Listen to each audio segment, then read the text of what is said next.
رجع مضطرب يرتجف فؤاد قلقان. ما هو القرآن بقى خلاص الوحي نزل عليه والوحي صعب. فالسيدة خديجة رضي الله عنها قالت له ايه اللي حصل؟ قال لها حصل معاه في الغار 1 2 3. جالي واحد وقال لي كذا وانا قلت له كذا. فطبعا قالت له ايه بقى؟ شوف الزوجة الوفية التي جبرت بخاطر النبي عليه الصلاة والسلام. قالت له ايه بعد ما تصلى على النبي؟ قالت له والله لن يخزيك الله ابدا.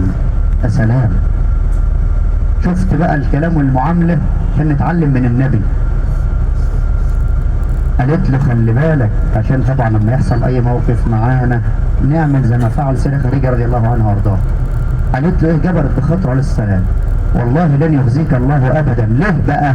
انك لتصل الرحم وتكسب المعدوم وتعين على نوائب الحق وتكري الضيف. يا سلام، الاربع خصال دول لو فيك عمر ما ربنا يخزيك ابدا.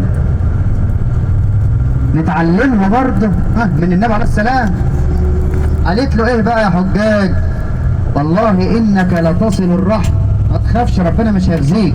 انك لتصل الرحم وتكسب المعدوم، بتدي للي ما معهوش، وتضيف، بتكرم طبعا الضيفان، وتعين على نوائب الحق. يبقى اللي بيعمل